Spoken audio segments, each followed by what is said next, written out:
Rudransh education YouTube channel पर आपका पुनः स्वागत है। आज का टॉपिक है वाइगोत्स्की का सिद्धांत। वाइगोत्स्की ने संज्ञानात्मक विकास में सामाजिक अंतरक्रिया पर अधिक बल दिया और कहा कि समुदाय का सीखने में बहुत महत्व है। इनके अनुसार सामाजिक अधिगम की प्रक्रिया विकास के पहले ही आरंभ हो जाती है। जो सामाजिक अंतर प्रक्रिया है उसमें क्या आता है, जो हमारे द्वारा या किसी बच्चे के द्वारा समाज के में जो क्रिया प्रतिक्रिया किया जाता है उसमें जो भी कुछ आदान प्रदान होता है उसके माध्यम से जब बच्चा सीखता है तो उसकी बात इन्होंने कहा है कि बच्चा जो होता है सामाजिक अंतरक्रिया से अधिकतम सीख सकता है और ये प्रक्रिया सामाजिक अधिगम प्रक्रिया के विकास के पहले ही आरंभ हो जाती है। उदाहरण के तौर पे अगर देखा जाए तो अगर कोई बच्चा अपनी दुकान पर बैठता है, समय देता है, किसी ग्राहक के द्वारा जब कोई वस्तु खरीदी जाती है तो वो कुछ उसका दाम अदा करता है, तो उस दाम में बच्चा क्या करता है कि उस वस्तु का दाम लेता है और उसे कुछ पैसे रिटर्न करता है। क्यों? क्योंकि ज़रूरी नहीं है कि जो भी ग्राहक आया है वो उतने ही पैसे दे, वो पैसे ज़्यादा भी दे सकता है। जब ज़्यादा पैसे देता है तो बच्चा क्या करता है कि उतना ही मूल्य काटता है जितना उस वस्तु का मूल्य है और उसके बाद बचे हुए पैसे को वो रिटर्न कर देता है। तो कहने का मतलब ये है कि बच्चा समय अपनी दुकान पे दे रहा होता है जिससे उसको जोड़ घटाना और गुणा भाग आसानी से आ जाता है और उसको गणित सीखने में कहीं ना कहीं ये जो सामाजिक क्रिया वो कर रहा है अपनी दुकान पे बैठ के, उस क्रिया से बच्चा गणित बड़े आसानी से सीख पाता है। वाइगोत्स्की के अनुसार बालक जिस आयु में भी कोई संज्ञानात्मक कौशल सीखता है, जिस भी आयु में कोई भी संज्ञानात्मक कौशल सीखता है, उसका अधिगम इस बात पर निर्भर करता है कि उसकी संस्कृति में वह कौशल कितना स्वीकार्य है। महत्वपूर्ण लाइन है कि उसका जो अधिगम है इस बात पर निर्भर करता है कि उसकी संस्कृति में वह कौशल कितना स्वीकार्य है। कहने का मतलब ये है कि जो भी कौशल वो सीख रहा है उस कौशल का उस समाज में कितनी उपयोगिता है, उसके अनुसार उसका संज्ञानात्मक विकास एक अंतर वैयक्तिक सामाजिक परिस्थिति में संपन्न होता है। संभावित विकास का क्षेत्र, जोन ऑफ प्रॉक्सिमल डेवलपमेंट। ये जोन ऑफ प्रॉक्सिमल डेवलपमेंट पे इन्होंने अपना विचार रखा है, अपना मत रखा है। आइए देखते हैं। बालक द्वारा बिना सहायता के किए जाने वाले कार्य, बिना सहायता के, ध्यान रखिएगा, बालक द्वारा बिना सहायता के किए जाने वाले कार्य और कुशल व्यक्ति की सहायता से किए जाने वाले कार्य के मध्य में अंतर को संभावित विकास का क्षेत्र कहा गया है। उदाहरण के तौर पर अगर कोई व्यक्ति मान लीजिए कार चलाना सीखना चाहता है तो वो क्या करेगा कि अगर कार चलाने के लिए प्रयास करेगा तो उसमें बहुत सी गलतियां करेगा कि एक्सीलेटर पे पैर दबाना था, ब्रेक पे पैर दबाना था, एक्सीलेटर पे दबा दिया, क्लच पे दबाना था तो एक्सीलेटर पे दबा दिया या ब्रेक को दबा दिया, एकाएक गाड़ी रुक जाती है और बंद हो जाती है। तो ऐसे में उसके द्वारा जो भी कार्य किया गया और उसके बाद किसी कुशल व्यक्ति की सहायता से जब वो कार को चलाना सीखता है तो उन दोनों कार्यों के बीच, एक तो अपने द्वारा जब स्वयं वो कर रहा था, दूसरा किसी कुशल व्यक्ति के सहयोग से जब वो चलाना सीखता है, उन दोनों कार्यों के बीच में जो अंतर पाया जाता है उसी को जोन ऑफ प्रॉक्सिमल डेवलपमेंट कहा गया है। ढांचा निर्माण, स्कैफोल्डिंग। ढांचा निर्माण विकास के संभावित क्षेत्र से संबंधित प्रत्यय है। वाइगोत्स्की के अनुसार संवाद ढांचा निर्माण का महत्वपूर्ण औजार है। बच्चों के पास अव्यवस्थित तथा असंगठित संप्रत्यय होते हैं। बच्चा जो होता है उसके पास कोई संगठित व्यवस्था नहीं होता, कोई संप्रत्यय नहीं होता है, जबकि कुशल व्यक्ति के पास संगठित और व्यवस्थित संप्रत्यय होते हैं। इन दोनों के मध्य एक कुशल व्यक्ति हो और एक बालक हो, जब उन दोनों के मध्य संवाद होता है तो उसके परिणाम स्वरूप बच्चे के विचार में भी क्रमबद्धता तथा संगठित हो जाती है और यही ढांचा निर्माण कहलाता है। अक्सर हम लोगों के समाज में क्या कहा जाता है कि अपने से बड़ों के साथ में रहना चाहिए। अपने से अगर आपको विकास करना है, आपको तीव्रता से विकास करना है, तो आपको अपने से बड़े लोगों के साथ में रहना चाहिए। अच्छी विचार, अच्छे व्यक्तित्व के लोगों के साथ में अगर आप समय व्यतीत करेंगे तो आप भी अच्छी अच्छी बातों को सीखेंगे। यहाँ इसके फोल्डिंग में भी व्योगास्की ने उन्हीं बातों को रखा है। नेक्स्ट है भाषा और विचार। vygotsky के अनुसार बच्चे भाषा का प्रयोग न केवल सामाजिक संप्रेषण अपितु स्वयं निर्देशित तरीके से कार्य करने के लिए अपने व्यवहार हेतु योजना बनाने, निर्देश देने व मूल्यांकन करने में भी करते हैं। इसे निज भाषा या आंतरिक भाषा कहा जाता है। तो vygotsky का यहाँ अपना मत है कि बच्चा क्या करता है, भाषा का प्रयोग किस लिए करता है। भाषा का प्रयोग वो समाज में अपने विचारों के आदान प्रदान के लिए करता है, स्वयं को निर्देशित करने के तरीके के रूप में उसको कार्य करता है। अपने व्यवहार हेतु योजना बनाने के लिए वो भाषा का प्रयोग करता है और खुद के मूल्यांकन करने के लिए भी वो अपनी भाषा का प्रयोग करता है। तो जो वो इस तरह की भाषा का प्रयोग स्वयं कर रहा होता है, इसे ही निज भाषा या आंतरिक भाषा कहा जाता है। आइए देखते हैं vygotsky के सिद्धांत की मुख्य विशेषताएं क्या हैं। तो मुख्य विशेषता में संस्कृति संज्ञानात्मक विकास को दिशा देती है। मतलब संज्ञानात्मक मतलब ज्ञान के विकास को। जैसे कहा गया जिस तरह की संस्कृति होती है, बच्चा उसी तरह से चीज़ों को सीख लेता है, या समाज और संस्कृति जिस तरह से चीज़ों को स्वीकार करती हैं, उन्हीं चीज़ों के अकॉर्डिंग में बच्चा सीखता है।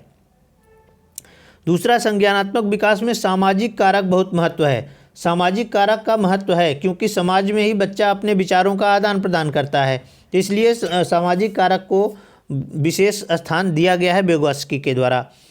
सीखने में शिक्षक का महत्वपूर्ण स्थान होता है। यहाँ एक कुशल व्यक्ति की बात कही गई है कि अगर कोई व्यक्ति सीखना चाहता है, कोई चीज़ सीखता है, तो वहाँ कुशल व्यक्ति द्वारा सीखे गए ज्ञान और अपने द्वारा स्वयं द्वारा प्रयास किए गए ज्ञान, तो उसमें महत्वपूर्ण स्थान शिक्षक को महत्वपूर्ण स्थान दिया गया है, कुशल व्यक्ति को महत्वपूर्ण स्थान दिया गया है। दूसरा है ज्ञान सामाजिक संदर्भ में होता है। तो ज्ञान सामाजिक संदर्भ में उस बात को भी vygotsky ने स्पष्ट किया है कि जिस तरह का समाज होगा, बच्चा उसी तरह से चीज़ों को सीखेगा। बच्चे ज्ञान का सृजन करते हैं। तो बच्चे क्या करते हैं, जो उनका अपना संप्रत्यय है, जो उनकी अवधारणाएं हैं, उसको वो दूसरों के द्वारा जब बातचीत करते हैं तो उनका अपना संप्रत्यय, अपने प्रत्यय का वो स्वयं से निर्माण करते हैं। संज्ञानात्मक विकास में भाषा का महत्वपूर्ण योगदान है। जो निज भाषा की बात कही गई है, अगर विकास में भी वहाँ इन्होंने स्वीकार किया है कि इस तरह के विकास में भाषा का महत्वपूर्ण योगदान होता है। vygotsky के सिद्धांत का शिक्षा में महत्व। शिक्षा में कहाँ कहाँ पे vygotsky का सिद्धांत महत्वपूर्ण है, तो देखते हैं। निजी भाषा के विकास के लिए उपयुक्त वातावरण व सहयोग उपलब्ध कराना चाहिए। कहने का मतलब है जब बच्चा भाषा का विकास, बच्चे के भाषाई विकास चल रहा हो, तो उसको एक उचित वातावरण दें, उसका सहयोग करें। जैसे बच्चा जब बोलना सीखता है तो उसके साथ आप जैसे संवाद करेंगे, जिस तरह से, उसी तरह का संवाद वो भी करना चाहेगा। नेक्स्ट है संवाद और चर्चा का उपयोग करते हुए बालक को समस्या समाधान के लिए मौखिक संकेतों और संरचनाओं का उपयोग करते हुए मदद प्रदान करना चाहिए। कहने का मतलब है कि सीधे सीधे मदद न करके उसे संकेतों के माध्यम से चीज़ों को बताइए, जिससे वो बच्चा अपने से प्रयोग करना सीख जाएगा। पारंपरिक शिक्षण को बढ़ावा देना चाहिए। जो परंपरागत शिक्षण व्यवस्थाएं चली आ रही हैं, उसको इन्होंने महत्व दिया है और सहयोगी अधिगम के लिए छात्रों को प्रेरित करना चाहिए। एक दूसरे की सहायता। जैसे अगर मान लीजिए कोई बच्चा क्लास में कक्षा में अगर वो गणित में तेज है और एक बच्चा गणित में कुछ कमज़ोर है, तो जो गणित में बच्चा तीव्र है वो उसको ये करना चाहिए कि वो अगर गणित के किसी सवाल को जल्दी हल कर लेता है तो अपने बचे हुए समय को अपने सहयोगी को समझाने में व्यतीत कर सकता है और उसको ऐसा करना चाहिए। ऐसा vygotsky के सिद्धांत में बातों को रखा गया है। आइए देखते हैं कुछ प्रश्न इससे, कुछ प्रश्नों को देखते हैं। vygotsky के अनुसार बच्चे सीखते हैं जब पुनर्बलन प्रदान किया जाता है, परिपक्व होने से, अनुकरण से। तो यहाँ पे पुनर्बलन की बात नहीं कही गई इनके सिद्धांत में, न तो परिपक्वता की बात कही गई, ना ही अनुकरण की बात कही गई है। यहाँ पे कहा गया है कि वयस्कों और समवयस्कों के साथ परस्पर क्रिया करके, तो परस्पर क्रिया करके सीखता है, तो इसलिए ऑप्शन डी सही हो जाएगा। नेक्स्ट देखेंगे, vygotsky के सिद्धांत का निहितार्थ है तो प्रत्येक विद्यार्थी को व्यक्तिगत रूप से दत्त कार्य देना। यहाँ व्यक्तिगत रूप से अगर कार्य देंगे तो ये जहाँ पे व्यक्तिगत की बात कही जाए वो कार्य सही नहीं होता है, वहाँ यहाँ पे सामूहिकता की भावना होनी चाहिए। दूसरा है प्रारंभिक व्याख्या के बाद कठिन सवालों को हल करने में बच्चे की सहायता न करना। यहाँ पे जहाँ पे नहीं है और न या इस तरह की बातें आती हैं वो ऑप्शन ऑटोमेटिक गलत माना जाता है। या यूँ कहिए कि साइकोलॉजी में अगर इस तरह का प्रश्न आप हल कर रहे हैं और ऑप्शन में ऐसी बात कही जा रही है तो आप उसको ये मान सकते हैं कि वो कभी भी सही नहीं हो सकता है। नेक्स्ट ऑप्शन है, बच्चे उन बच्चों की संगति में श्रेष्ठतम रूप से सीख सकते हैं जिनका बुद्धि लब्धांक से कम है। कैसे सीख सकता है? जिसका बुद्धि लब्धांक ही कम होगा उससे कैसे सीखेगा भाई? तो ये भी ऑप्शन सही नहीं है। डी ऑप्शन है सहयोगात्मक समस्या समाधान से, तो यही ऑप्शन सही होगा क्योंकि सहयोगात्मक भावना की बात अभी भी आपने देखा है vygotsky के सिद्धांत में। नेक्स्ट क्वेश्चन देखते हैं, vygotsky के अनुसार बच्चे स्वयं से क्यों बोलते हैं? तो पहला ऑप्शन है बच्चे अपने प्रति वयस्कों का ध्यान आकर्षित करने के लिए बोलते हैं।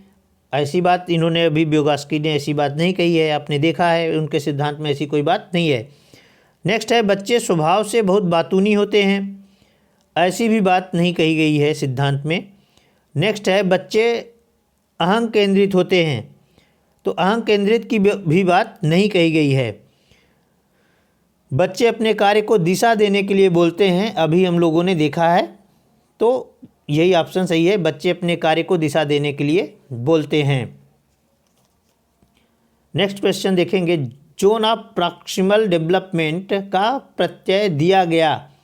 तो अभी अभी आपने देखा है कि जोन ऑफ प्रॉक्सिमल डेवलपमेंट का जो भी है सिद्धांत उसको किसने दिया है? तो उसको दिया है vygotsky ने।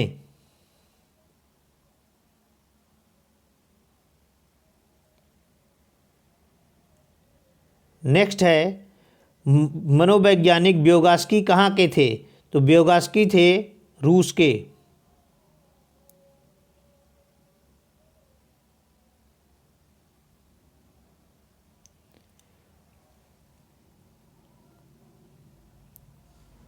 तो हम आशा करते हैं कि ये वीडियो आपको पसंद आएगा और सीटेट की परीक्षा नज़दीक है, तो आपसे एक गुजारिश है कि आप अगर आपका कोई सहयोगी, कोई मित्र सीटेट की तैयारी कर रहा है तो आप उससे ये वीडियो ज़रूर शेयर करें जिससे कि उसका भी भला हो।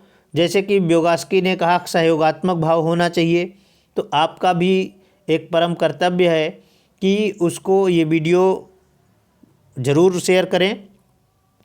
और अगर आप इस चैनल पे नए हैं तो आप इस चैनल को सब्सक्राइब कर लीजिए।